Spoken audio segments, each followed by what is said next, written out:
साथियों, आज हम कक्षा 9वीं के अध्याय 7 राशियों की तुलना के प्रश्नावली 7.1 के आगे के प्रश्नों को हल करेंगे, जिसमें हमने बहुत सारे प्रश्न पहले ही हल कर लिए हैं। आज बारी है 9वें प्रश्न की। 9वां प्रश्न क्या कहता है?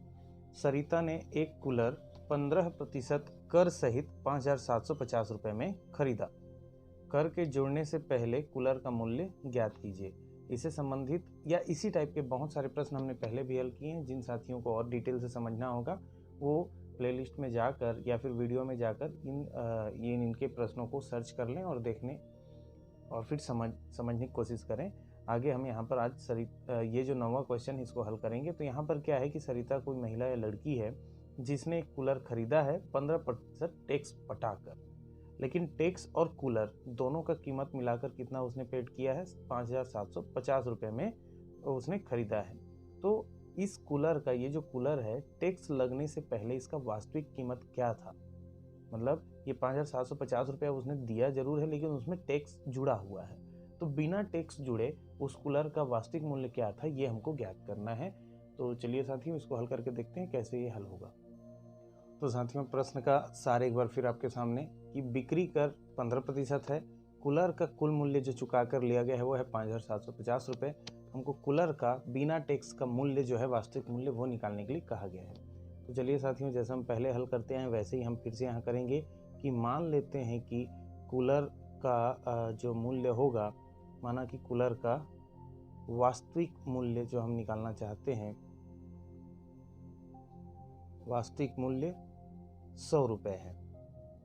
ठीक है साथियों, तो 15% कर के साथ उसका जो होगा कुल मूल्य कितना होगा साथियों? 115 रुपये होगा। ठीक है, यदि 100 रुपये का चीज़ है और 15% टैक्स हमको देना है, तो कुल मिला के अब उसके लिए कितना देना पड़ेगा? 115 रुपये, क्योंकि पता है आपको 15% मतलब प्रत्येक 100 पर 15 रुपये। तो 100 रुपये का चीज़ है ऑलरेडी, तो 15 रुपये और मिला के मतलब 115 देना है। यदि 200 रुपया होता तो पहले 100 के लिए 15, दूसरे 100 के लिए 15, मतलब कुल मिला के वहाँ 30 रुपये एक्स्ट्रा हमको देना पड़ता। ठीक है साथियों, तो ये हम पहले ही चर्चा कर चुके हैं। अभी यहाँ पर सीधा है कि माना कि कूलर का वास्तविक मूल्य 100 रुपये है, यदि तो 15% टैक्स देने के बाद उसका कुल मूल्य हो जाएगा 115 रुपये।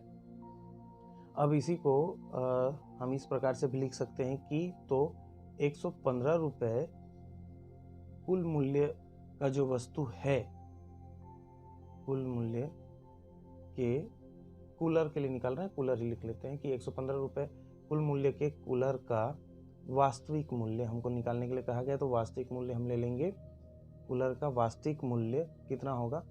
100 रुपये होगा। ठीक है साथियों, उसको मैंने पलट दिया कि भाई 100 रुपये का है तो 15% टैक्स के बाद 115 रुपया होता है। इसका मतलब है कि 115 रुपये यदि कुल मूल्य पटाना है तो उसका वास्तविक मूल्य कितना होगा? 100 रुपये। अतः इसके अनुसार क्या होगा कि 1 रुपये कुल मूल्य वाला यदि हमको कूलर खरीदना है, ठीक है, तो 1 रुपये कुल मूल्य के कूलर के लिए हमको कितना रुपये देना पड़ेगा? का वास्तविक मूल्य आप सोचिए, हमने पहले भी इसको किया है, ये आपका आ जाएगा 100/115 रुपया होगा। ठीक है साथियों, कैसे होगा इसको समझने का प्रयास करेंगे। जिस प्रकार से, जैसे मान लीजिए कि 115x, मतलब हमको रेट पता नहीं तो हमने क्या सपोज कर लिया कि यहाँ पर x से मान लीजिए वो वस्तु, तो इसका जो वास्तविक मूल्य है वो 100 है। तो x का वास्तविक मूल्य क्या हो जाएगा? 100/115। तो उसी तरीके से हमने क्या किया कि यहाँ पर 115 रुपये का 100 आ गया, तो 1 रुपये के कुल मूल्य का वास्तविक क्या आ जाएगा? 100/115। जैसा हमने यहाँ पर किया था वैसे ही हमने यहाँ पर किया है। अब इसको आगे हम हल करेंगे किसके लिए? इस प्रकार कितने मूल्य के लिए हमको निकालना है?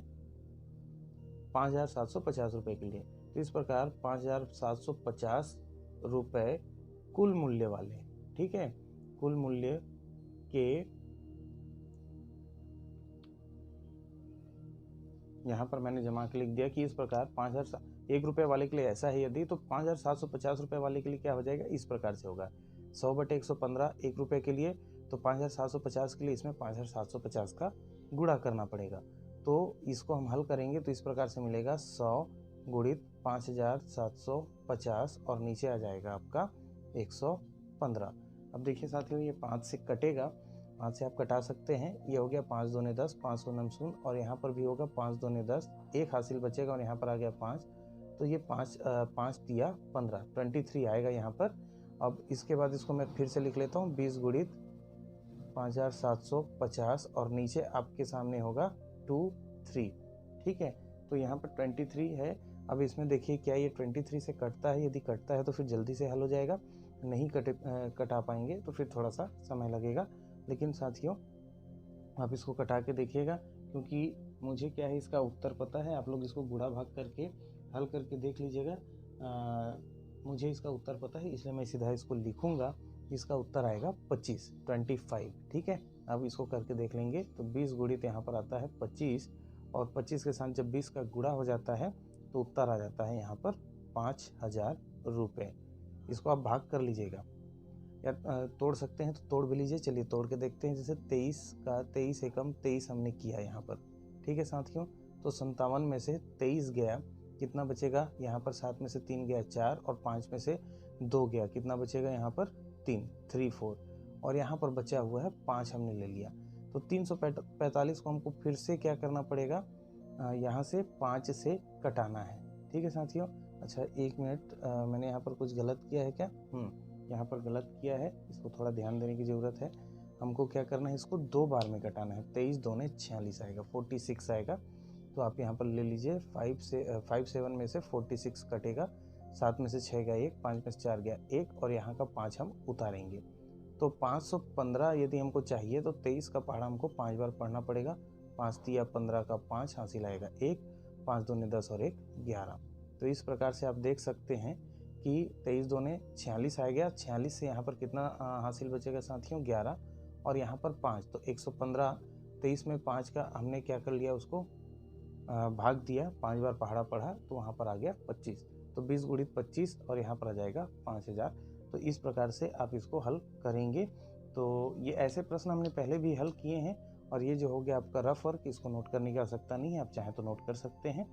तो हमको उत्तर जो चाहिए था कि कूलर का वास्तविक मूल्य क्या होगा, तो कूलर का वास्तविक मूल्य हमको मिल गया। क्या हो गया साथियों? ये हमारा कूलर का जो वास्तविक मूल्य है वो मिल गया, 5000 रुपये हमको प्राप्त होता है। मतलब जो 5000 रुपये का कूलर है, 15% टैक्स पटाने के बाद 5750 रुपये में मिलेगा। तो उम्मीद है साथियों ये गणित आपको समझ में आया होगा, वीडियो भी पसंद आया होगा। तो आप इसको लाइक कीजिए, शेयर कीजिए और सब्सक्राइब जरूर कीजिए। उसके पहले एक और इंस्ट्रक्शन है साथियों कि ये जो मैं कलरफुल लिख रहा हूँ, आप अपने कक्षा की कॉपी में बिना टीचर की जानकारी के आप कलरफुल नहीं लिखेंगे। टीचर जिस कलर में लिखने के लिए कहेंगे या जिस प्रकार से लिखने के लिए कहेंगे उसी तरीके से आप लिखिएगा। यह वीडियो केवल इसलिए बनाया गया है कि आपको गणित अच्छे से समझ में आ जाए। तब तक साथियों अपना ख्याल रखिए, स्वस्थ रहिए, मस्त रहिए, आपका दिन शुभ हो। धन्यवाद।